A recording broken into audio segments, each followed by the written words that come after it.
talk next to John from San Diego. Welcome to the Narrow Path, John. Hey, how you doing? Good.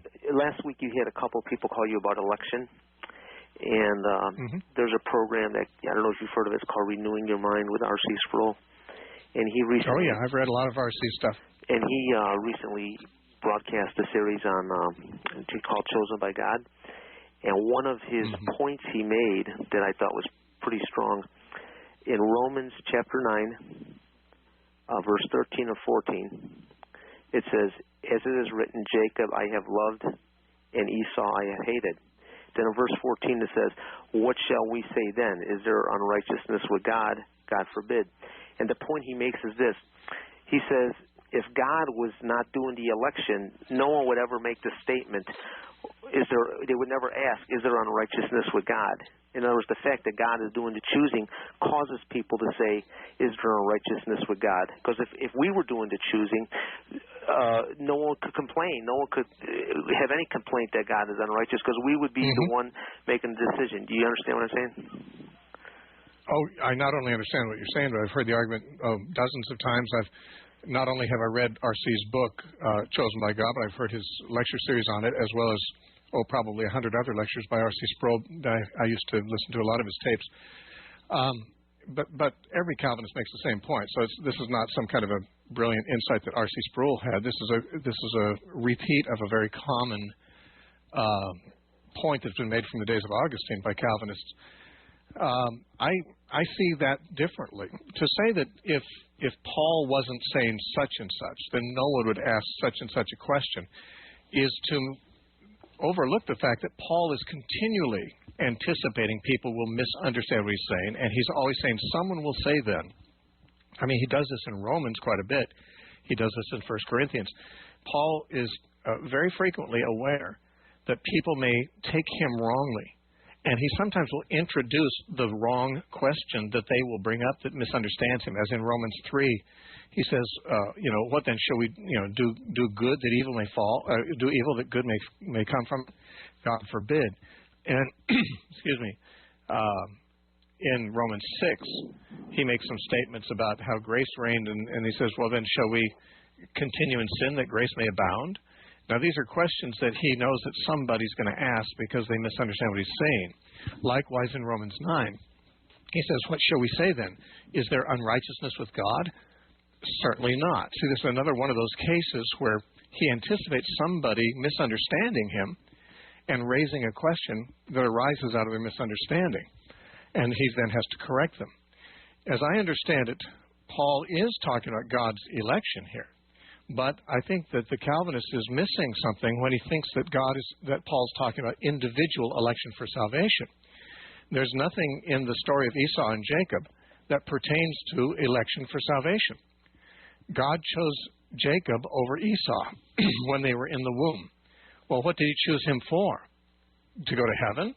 Well, that's not even under discussion here. Paul's not talking about heaven in this passage, or in all of Romans 9 through 11. He's talking about God's promises to Israel.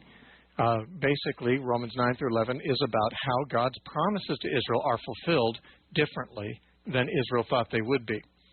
And he's pointing out in this section that Israel, the people of Israel, always think that just being descended from Abraham, Isaac, and Jacob qualifies them to have the promises fulfilled to them. But he starts out in Romans 9:6 saying, not all are Israel who are of Israel. And then he points out that there are a lot of people descended from Abraham and even Isaac who are not Israel. He mentions that Abraham had multiple sons, but only one was chosen. The other 7 were not. Isaac had 2 sons, Jacob, Esau. Jacob was chosen. Esau was not. But chosen for what? This is not talking about people being chosen for salvation. I think this is where people make a mistake when they think of Israel as the chosen people. They think that means God chose to save Israel and send them to heaven and send the Gentiles to hell. That's not true at all. Many Jewish people went to hell, and many Gentile people go to heaven. So this is not talking about heaven and hell. This is talking about how God is going to fulfill his promises to Israel. He made promises to Abraham. What was that promise he made to Abraham? That through Abraham's seed, all the nations of the earth will be blessed. So this has nothing to do with a few people going to heaven and a lot of people going to hell. This is that all the nations of the world will be blessed through Abraham's seed. But you see, the seed is Jesus, and the seed had to be brought into the world. But through which line of Abraham's children? Well, through Isaac, your seed will be called, he says. Well, what about of Isaac's children? Which of those two is the Messiah going to come through? Jacob. I've chosen Jacob, not Esau. Okay? So this is the choice God's making. Which part, which branch of the family line is going to be chosen to bring the Messiah into the world eventually? And this is what Paul's discussing here. He's not talking about choosing some people to go to heaven and some people to go to hell. He's talking about choosing some people to be part of his purpose to bring the Messiah into the world. He's talking about Israel's history and Israel's destiny here. And the purpose of Israel was to bring the Messiah into the world. And God chose in every generation one branch of the family to continue that through. And so the choice of Isaac, the choice of Jacob, and afterwards the choice of Judah and so forth, which Paul doesn't go that far to make his point. This is not talking about who's going to heaven or hell. If you read the descendants of, or the ancestors of Jesus in Matthew chapter 1, you'll find there's a lot of them there who probably didn't end up in heaven. They were biologically in his family line, but many of them were wicked people, wicked kings who died in apostasy and so forth, like Manasseh and so forth. And, just because someone was chosen to be in the family line of the Messiah doesn't mean they were chosen to go to heaven. So Paul in this passage is not even talking about who's going to heaven and who's going to hell. He's not talking about salvation in that sense at all. He's talking about how God fulfilled his promise to Israel, namely, that he chooses one branch of the family, not all the branches of the family, to bring forth the Messiah. But in this choosing of Jacob over Esau, someone's going to think that God is unfair because he didn't give Esau a chance. Well, God doesn't owe a chance to anybody in particular. For God to bring the Messiah into the world through a certain family line, God has every right to choose what family line that's going to be. It doesn't mean he consigns all the other family lines to go to hell or something. This has nothing to do with salvation. This has to do with the fulfillment of the promises he made to Abraham. So I think the Calvinists, like R.C. Sproul, mistakenly import into this discussion a subject that's not in the discussion, namely God choosing some people to be saved and some people to be lost.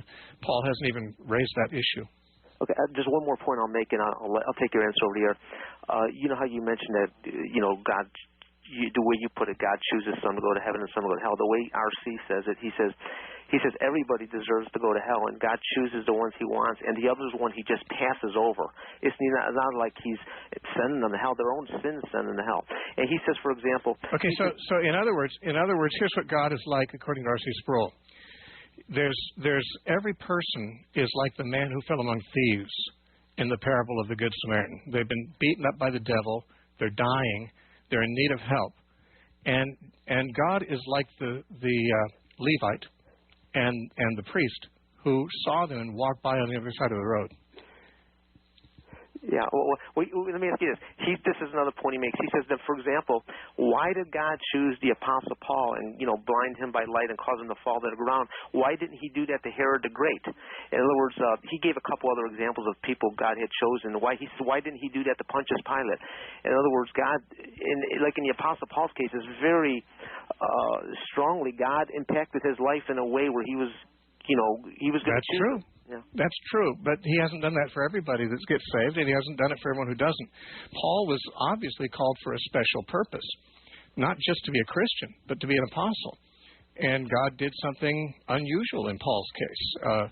There were thousands and thousands of people who became Christians in the first century, but Paul's the only one we know about who had such a dramatic vision from Christ. I don't really see how that tells us much about the general teaching of the Bible about election and so forth. Certainly God chose Paul from his mother's womb to become an apostle, and he made sure of his conversion by, kind of giving him a 2x4 across the skull. He hasn't done that for everybody, but he does that for some. But the point is that doesn't really have anything to do with election from the beginning of time. And it certainly doesn't have anything to do with Romans chapter 9.